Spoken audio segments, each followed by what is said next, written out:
She was the youngest self-made female billionaire in America. Now she's a convicted felon, serving time in prison. What happened between her Forbes cover and her mugshot?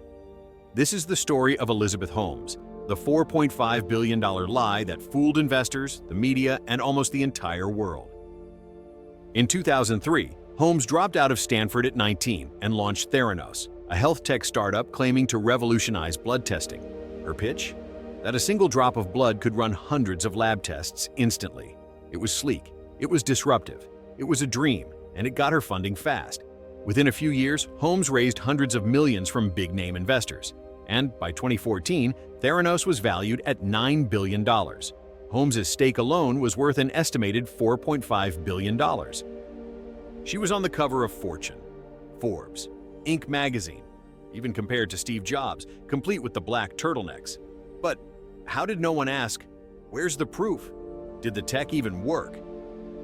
The answer? No, it didn't. Theranos' Edison device couldn't accurately perform most of the tests it claimed. Behind the scenes, the company was secretly using third-party machines and even altering results to make them look better. Patients were misdiagnosed, tests were voided, and anyone who asked questions inside the company, silenced, fired, or threatened with lawsuits. So how did this all unravel? In 2015, whistleblowers inside Theranos leaked internal documents. Then the Wall Street Journal published a bombshell report, exposing the lies, the fake demos, the manipulated data. Overnight, Theranos went from Silicon Valley's next big thing to a house of cards. By 2016, federal investigations were underway. Holmes was charged in 2018 with multiple counts of wire fraud and conspiracy to commit fraud. Prosecutors said she lied to investors about revenue projections, military contracts, even FDA approvals, all to secure more funding. How did she fool so many people? It's one of the biggest questions in this story. How did investors, scientists, journalists, and even Fortune 500 companies ignore so many red flags? Part of it was charisma. Holmes was persuasive, calm, confident, and backed by a board of powerful men like Henry Kissinger, George Shultz, and former Defense Secretary Jim Mattis. Another part was secrecy. Theranos operated in extreme stealth, citing trade secrets to block questions. Most employees didn't even know what the other teams were doing. And finally, no one wanted to miss out. Investors had FOMO, fear of missing out, and were throwing money at unicorn startups without demanding hard science. Holmes knew how to sell the vision, and people bought it. Was Theranos ever close to success? Surprisingly, yes, at least in theory. The idea behind Theranos wasn't total fiction. A quick, portable, minimally invasive blood testing device could transform healthcare. But what killed it was the rush to market. Instead of perfecting the science, Holmes pushed for big partnerships with Walgreens, with Safeway, before the technology was even close to ready.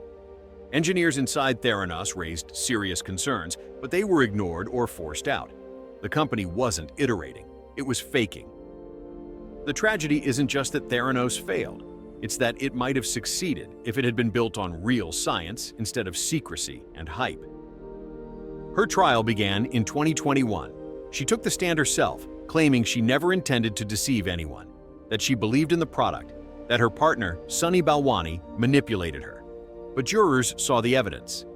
And in 2022, Elizabeth Holmes was convicted on 4 federal fraud charges. She was sentenced to 11 years and 3 months in prison. She began serving her sentence in May 2023. Where is she now? Holmes is currently incarcerated at FPC Bryan, a minimum security women's prison in Texas. She has 2 young children, one born before the trial and one just months before she reported to prison. She requested to stay out on bail to be with her newborn, but her appeal was rejected in early 2025. She now lives in a dorm-style housing unit with other white-collar inmates. She'll be eligible for a release in 2034, unless further appeals succeed. But at this point, the courts have shown little sympathy. So, what happened to her money? That's the twist. She never cashed out. Holmes never sold a single share. Her net worth went from $4.5 billion to effectively zero. No exit, no buyout, just years of legal fees and the looming possibility of hundreds of millions in restitution. Theranos was dissolved in 2018. The once hyped Edison machine is gone, the labs are shuttered, And the woman once called the next Steve Jobs is now a federal inmate. But here's what still puzzles people. Did she believe in her own tech? Was she a true visionary who got in too deep? Or a calculated con artist who knew exactly what she was doing? We may never know for sure. What's certain is this: Holmes built a billion-dollar empire on a dream. But when that dream turned into deception, it all came crashing down, and it cost her everything. What do you think? Was Elizabeth Holmes a true believer who lost control, or a calculated fraudster from the start? Let us know in the comments. Subscribe for more stories of fame, fortune, and the people who lost it all. If you'd like to support the channel and get something valuable in return, be sure to check out the affiliate links in the description. Every click helps us keep delivering stories that matter.